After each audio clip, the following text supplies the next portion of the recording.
Hey, what's up YouTube? Rick Steele Customs. I'm going to be talking about dent pulling today. And I'm going to be doing it in a way you may not have seen before. I have this dent right here. It's deep enough to where I do not want to just fill it in with Bondo.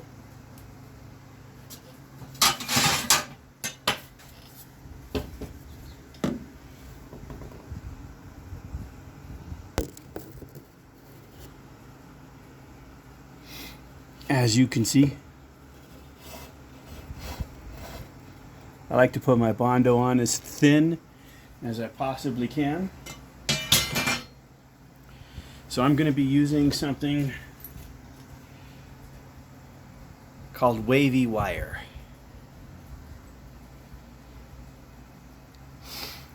Now how this works, and this is only really needed when you cannot get behind to pull it out, and I cannot get behind because this is double wall steel. So in order to get behind, I'd have to cut a hole or cut the spot welds and cut the whole panel off, pound it back out from the backside, which is a lot more work than is actually necessary.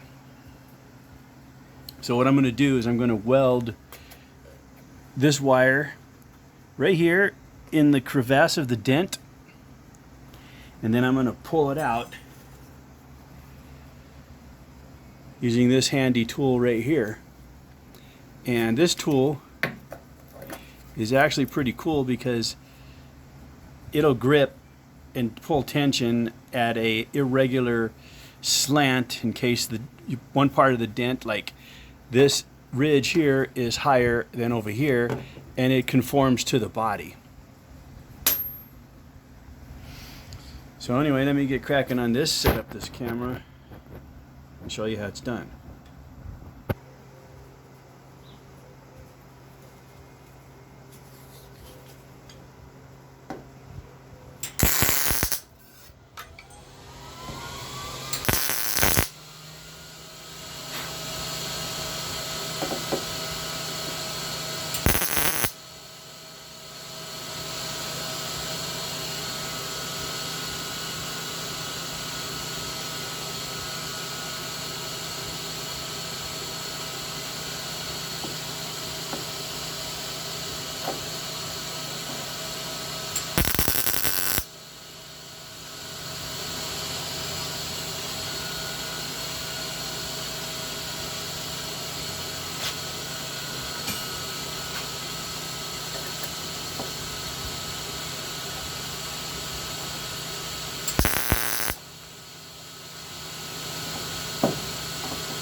I make a lot of my own tools. This is just regular gas pipe.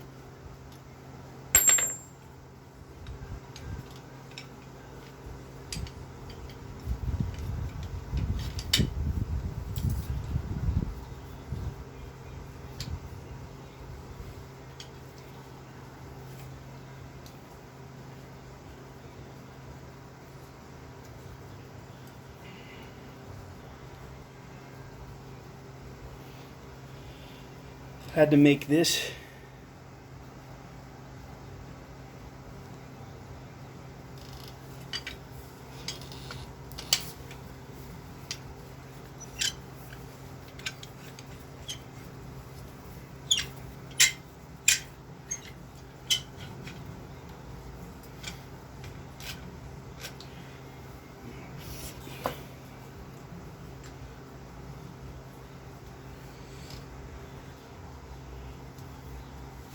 I had to make this end out of gas pipe in order to fit my slide hammer.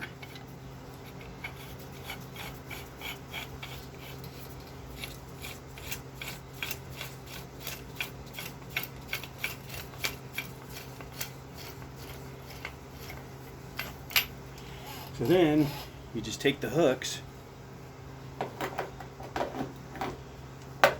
hook onto the waves,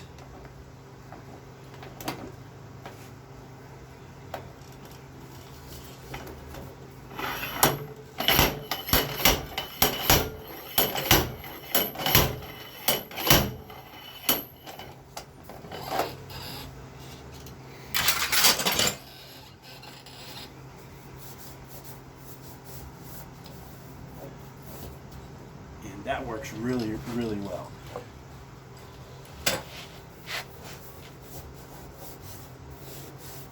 Really well.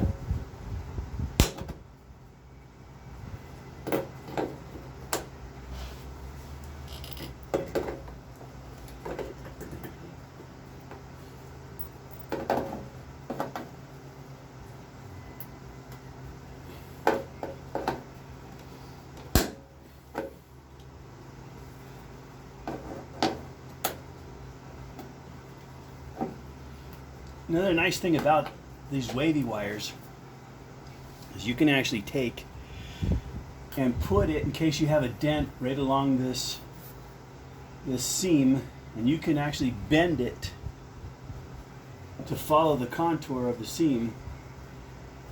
First, take yourself like a mic, put it on the edge to measure this flat surface, and then mark it with a black felt tip marker all the way down.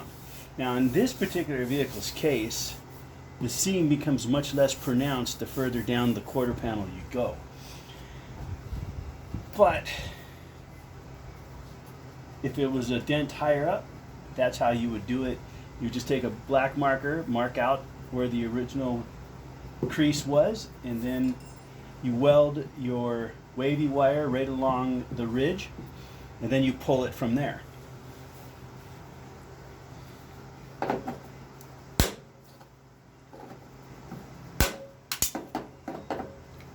They actually make a welder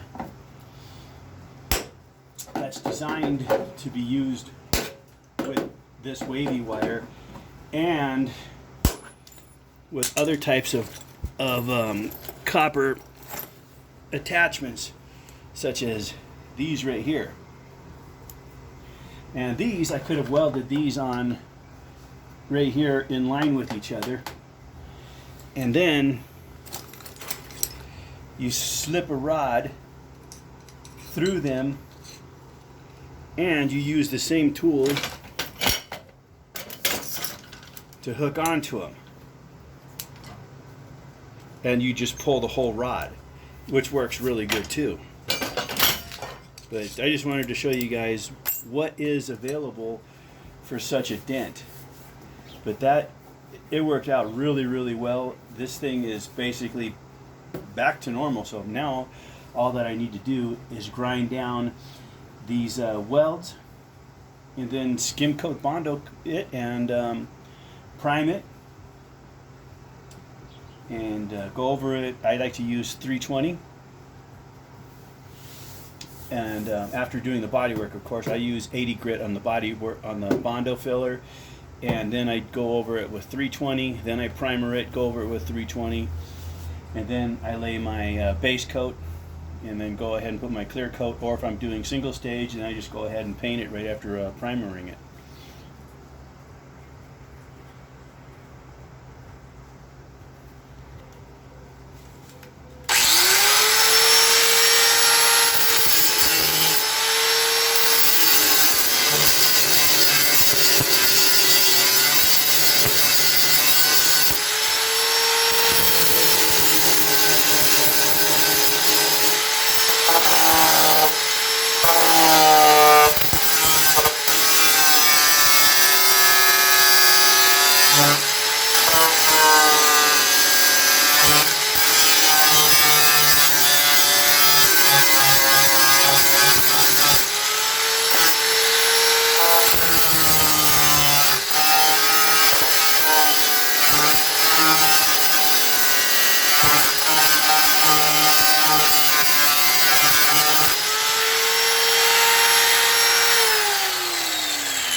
Alright, so you can see that pulled it out enough to where I'm going to be putting maybe 1/8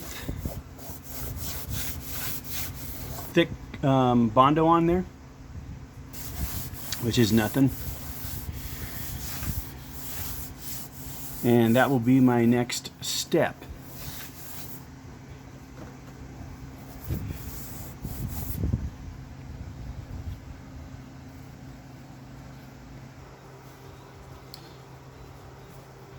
Also, when you're grinding down your welds, you want to make sure you don't stay in one spot too long, so jump around.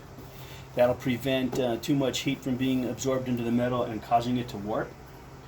Also, another thing that really helps to cut down any kind of warpage is the use of a flapper disc. This is what this is, a flapper disc. It's got all these little individual flaps.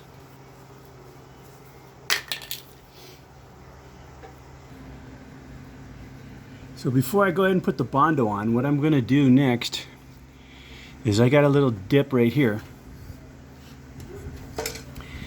It's actually below the line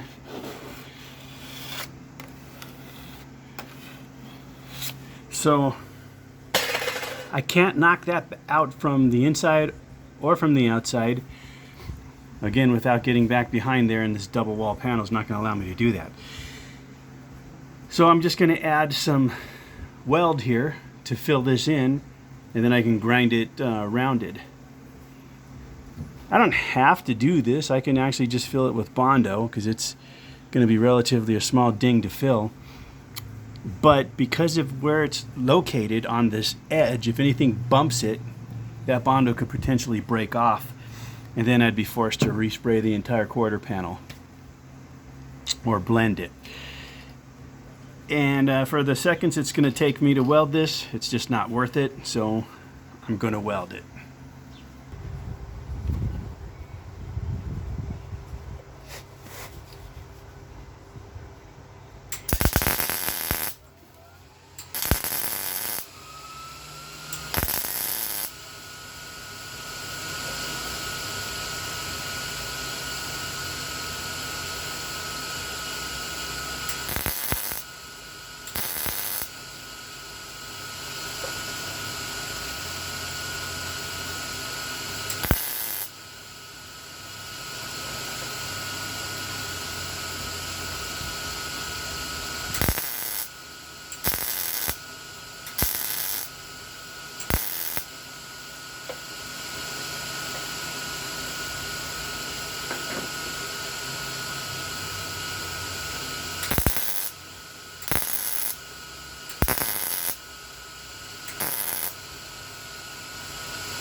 So now after I put my little skim coat of Bondo over this, I don't have to worry about it getting chipped off by a seat belt or a car door opening into the side of this thing. It's just not going to happen, at least unless you really wail on it with another car door. But then even if I didn't do this, I'd still have to repaint. So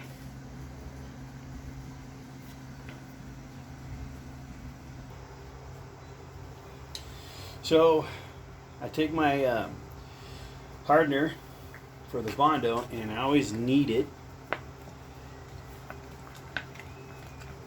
I knead it for the Bondo, and I knead it before using it on the Bondo. This stuff is has the tendency to separate and become like almost like water on top. So when you knead it, if it's not already squished like this, what I like to do, like say if it's fully expanded like that, I like to take the lid off and then squeeze it gently until you can just see the liquid wanting to shoot out the top. And then I hold it like that and I put the lid back on, and it just makes it that much easier to knead. In other words, mix up the loose watery liquid in with the cream hardener.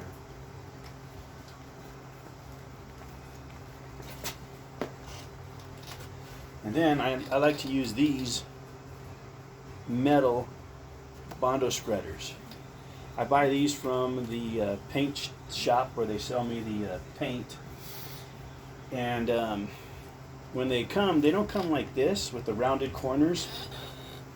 I put them up against my bandsaw, my sander, my belt sander, and I round off the edges. Because if you don't do that when you're spreading it, you're always going to get a line here and here in the Bondo. This helps prevent that. And these things are so much better than the cheap plastic ones that they sell at the auto parts store. I hate those plastic ones. But these will rust, so make sure that you don't leave them outdoors because they'll get covered with rust and become no good.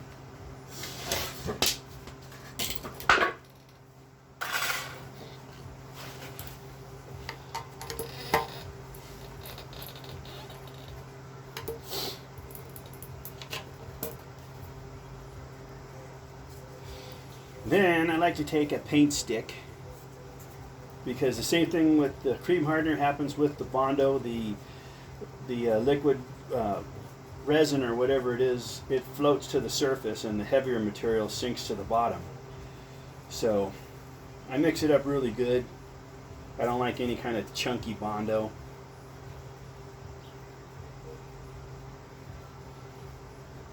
And then I use the paint stick to take out the quantity that I'm prepared to use for the next 3 or 4 minutes, because this stuff sets up really quick. And the deal that I'm putting this on is just a thick piece of plexiglass. Been using this board for many years, so I don't recall where exactly it came from, but it's a good 3/8 thick.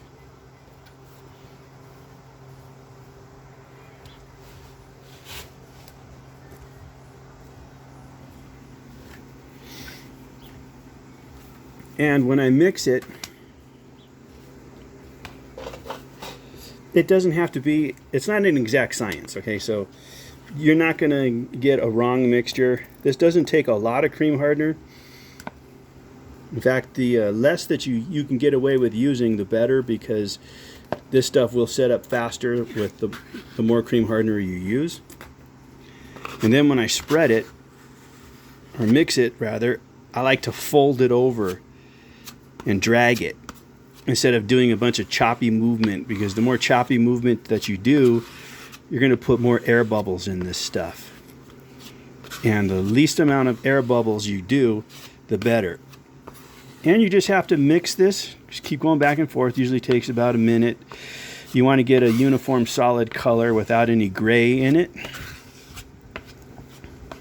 And see how this is like a nice light pink color? This stuff is going to be usable, like I said, for only about 4 to 5 minutes. But the darker it is, the less time you have to use it.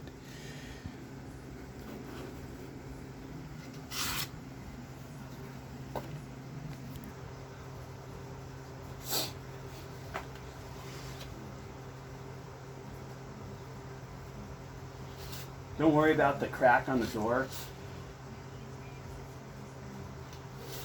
I like to use that as a guide to get the quarter panel in the same height as the door.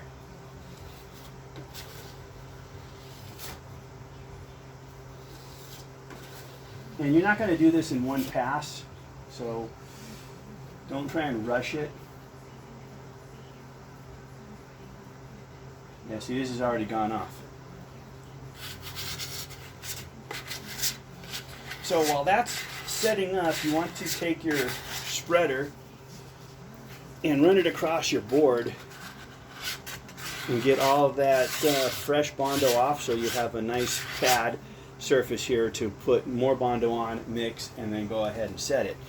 And then after you clean your board, you can use a cheese grater.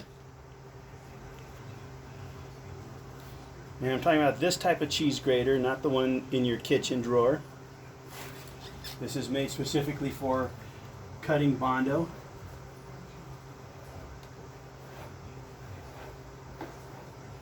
And if you do this too soon, you could actually cause it to pull away from the metal. You don't want that. But the nice thing about the cheese grater is it gives any secondary coats of Bondo that you're going to put on a better gripping textured surface.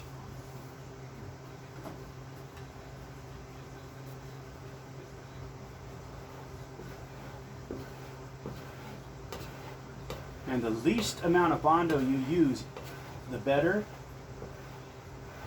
because that means the least amount of sanding you're going to have to do. Sanding is the least fun of body work.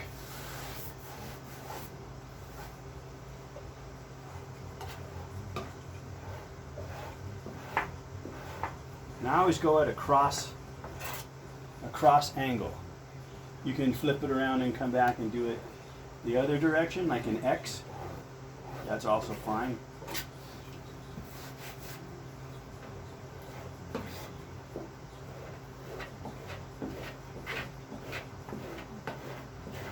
And it's best to try and not scratch up your paint above it. And I sand the paint down to bare metal before applying any Bondo. It just makes for a better adhesion to the surface. A lot of people are going to argue about that, but that's just the way I like to do it. You can do it on top of the paint if you want. And for really light hail damage, that's okay to do it that way. In fact, I'm not going to take this whole quarter panel down to bare metal. I am just going to go over it with a long board with 320 grit sandpaper. And the reason I'm going to use a hard longboard is because it will not sand inside the crater of these hail damage. It'll actually highlight them for me, and then I'll come back along with some 80 grit and I'll rough up wherever the hail damage is, wherever the shiny spots are. And then, like I said, these are so shallow, I'll use a little bit of skim coat of Bondo, and if I have to, after priming it, I can use some spot putty to go over them and fill the rest of the way in.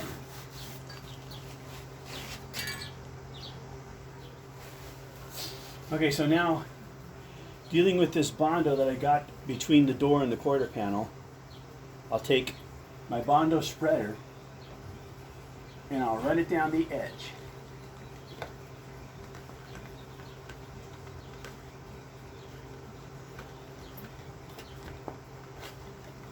See, that's what I like about these metal spreaders.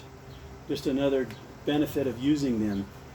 They're so thin, they act like a knife and easily cut away the unneeded Bondo along the edge.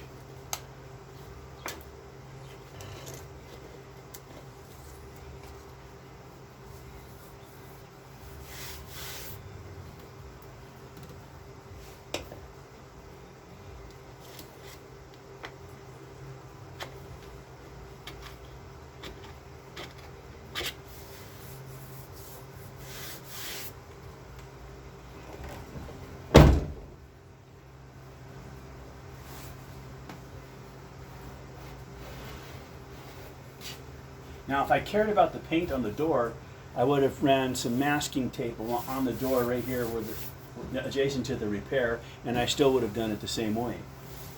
And had any Bondo residue gotten on the door, I could just easily buff it off with some rubbing compound, because it would be minute traces of it.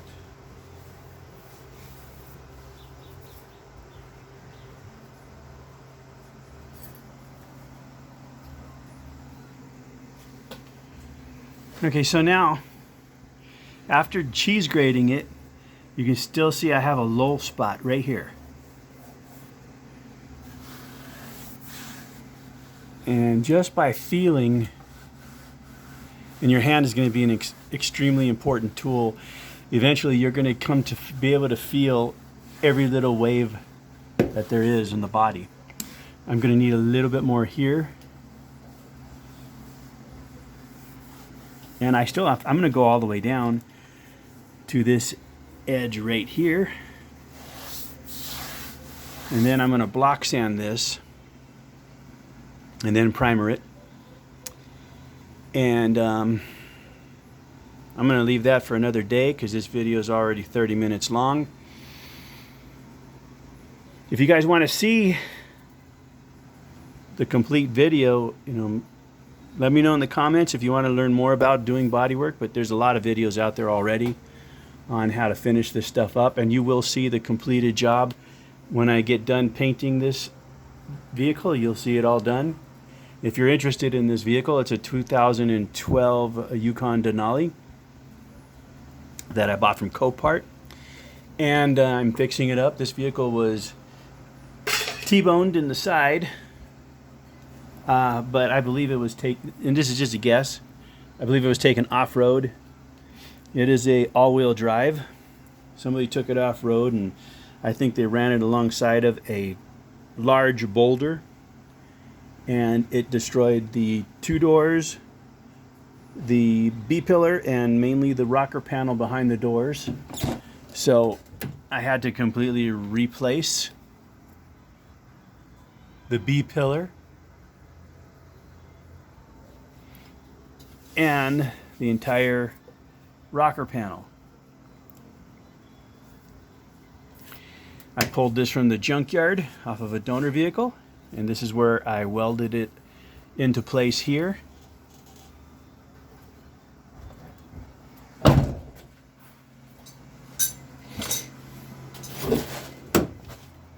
And right here. And if you've seen my initial video of bringing this vehicle home, you'll also notice that the passenger side airbag was blown in that video, and now this has been repaired. And what I did was I bought this seat from the junkyard out of a 2011. The airbags are different. The cooling system in the seat is different. So I wound up utilizing just the leather from the 2011 and installed it on the 2012 seat, including the back. The back is from this 2012. The airbag was different from the 2012.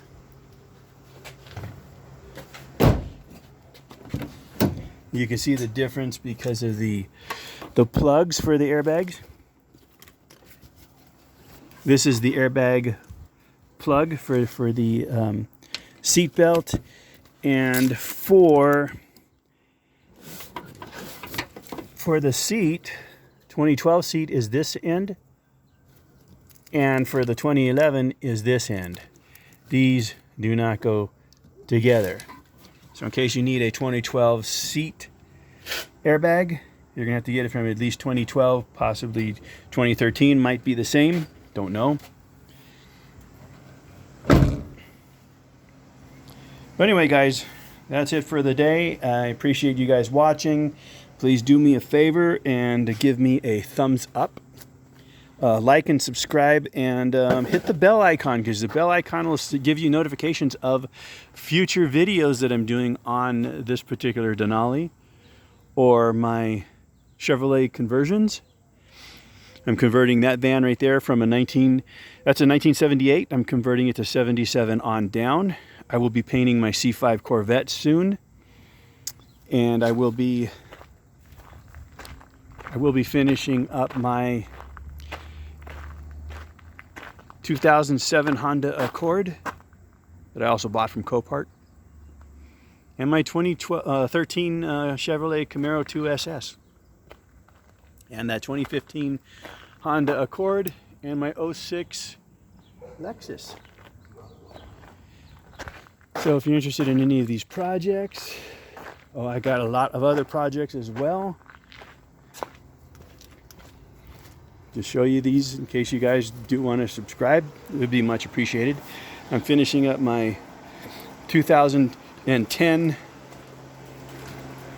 Porsche Carrera 2SS 6-speed manual, my 1970 Chevy Chevelle Super Sport with original paint, black stripes with cranberry red.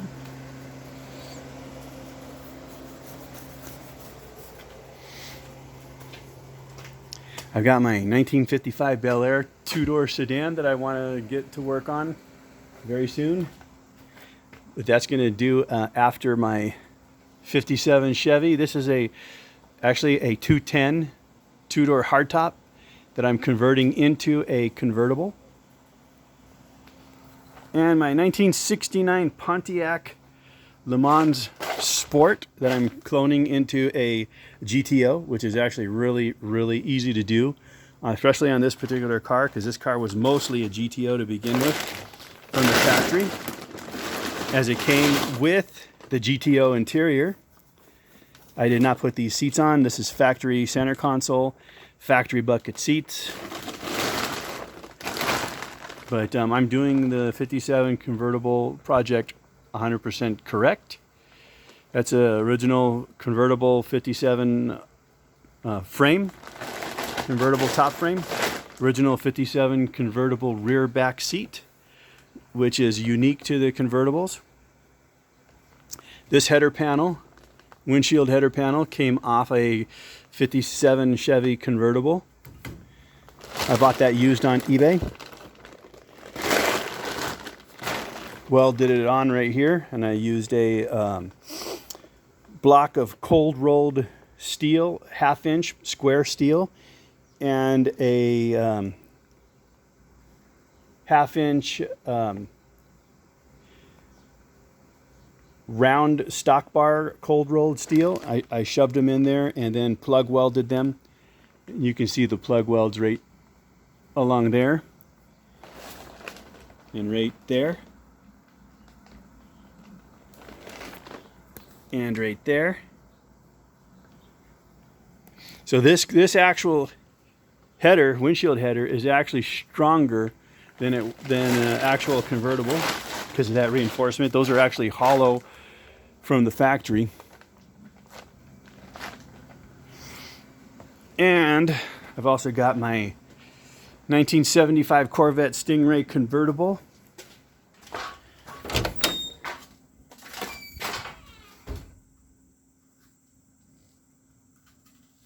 And that's the front bumper from my 2013 Camaro. But on this convertible, I'm converting it to 82 front bumper because I like it much better.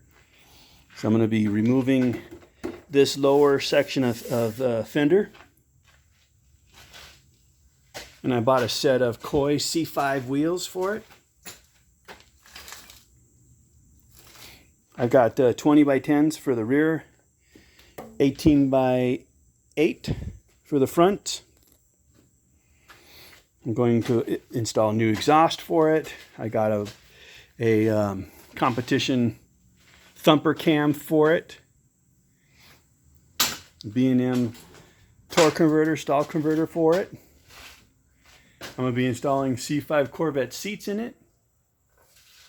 Long tubed headers.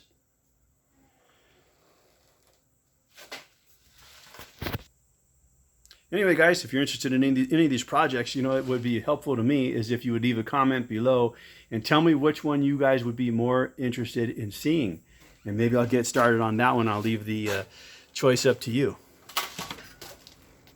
Anyway, thanks again. Rick Steel Customs saying good night or goodbye or good day or whatever time it happens to be with you. Have a good one.